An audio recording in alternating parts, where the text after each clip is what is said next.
Beginning on September 17, 1862, the one-day battle that would take place during this date would mark a pivoting point in the history of the Civil War era, as the preliminary actions of both the Union and the Confederacy would influence before and afterhand of the battle, and the conflict and compromise that occurred during this event would impact both sides of opposition. Both divisions would face a horrendous scene of a landscape turned red that would be exposed to the nation by two photographers, Alexander Gardner and James F. Gibson.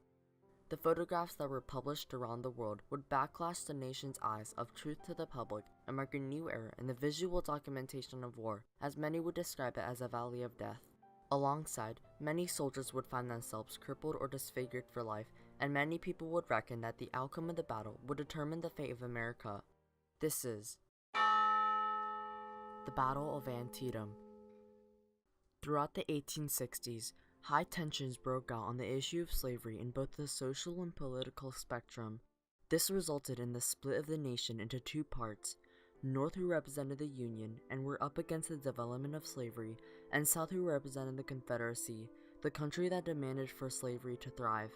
From this also resulted in the Civil War, comprising of the conflict and confrontations of slavery. The split of the nation originated from the 1860 election between Abraham Lincoln and Stephen Douglas, when slave states would start threatening secession against the United States if Abraham Lincoln, who was opposed to slavery, won the presidential election. However, the election resulted in Abraham Lincoln becoming president and the secession of South Carolina, along with 6 other states: Mississippi, Florida, Alabama, Georgia, Louisiana, and Texas, all together forming the Confederacy.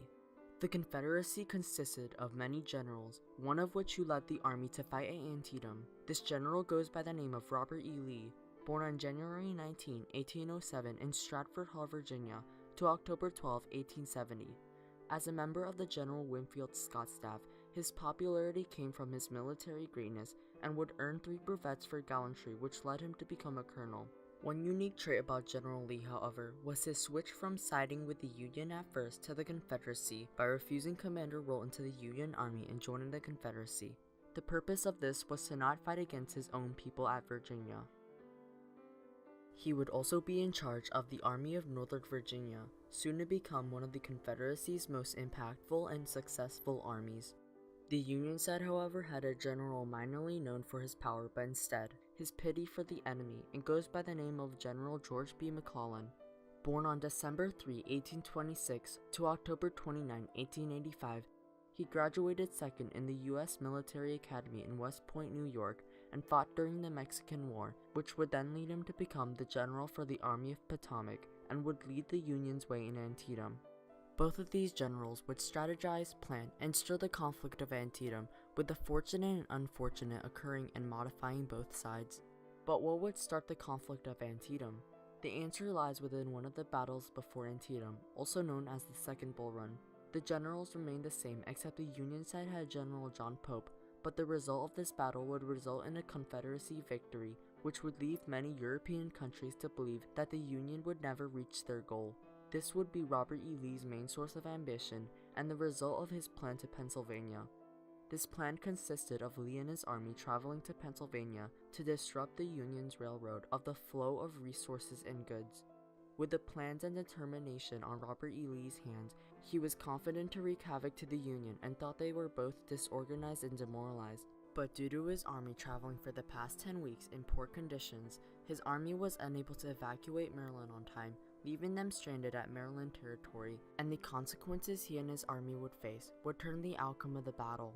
Another reason why Lee and his army stayed at Maryland was because of the Lost Order of 191, a transcript that divided the Confederacy into 4 parts and sent Confederacy forces to locations like Harper's Ferry and Martinsburg. These tactical plans, however, would be obtained by the Union by 2 soldiers, Private Barton W. and John M. Bloss, wrapped around 3 cigars in an abandoned Confederacy camp. This gave the Union a better advantage at stopping Lee's army from interfering and inflicting more damage. However, as South Mountain near Sharpsburg, General D.H. Hill's and General James Longstreet's soldiers are under attack by the Union, starting the battle. McClellan made contact with the Confederates at South Mountain. Initially, the Battle of South Mountain was the first part of the actual conflict. Then ultimately they faced each other at Sharpsburg. This made Lee's mindset to retreat back to Virginia until he gets notice that General Thomas Jonathan Jackson from the Confederacy had captured Harper's Ferry. From there on, he orders his army to regroup at Antietam Creek where the violence starts. The Confederacy would split into three parts. General John G. Walker's soldiers and Jackson's soldiers made the left flank, while Longstreet's and Hill's soldiers made up the right and middle flanks. The Union would fire at the Confederacy's left flank first at a cornfield, and after 8 hours of fighting, the result of this clash would result in 15,000 casualties. But these farmers' fields, which were once abundant with corn, have all been chopped down, trampled down, and now they're filled with graves. Graves replaced crops. But at a farmland also known as the Sunken Road, General D.H. Hills, along with 2,600 soldiers, faced William Henry French with 5,000 men on his division. The result of these two divisions fighting would be gruesome, and the Sunken Road would be renamed Bloody Lane.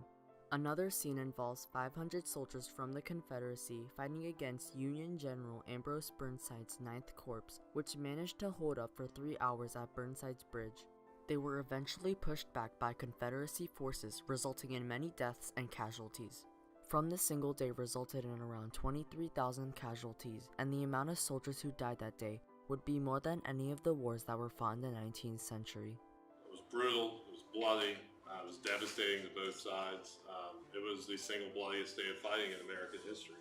By the next day, Lee's army was severely battered and worn out, while McClellan's army managed to withstand the aggravating fight.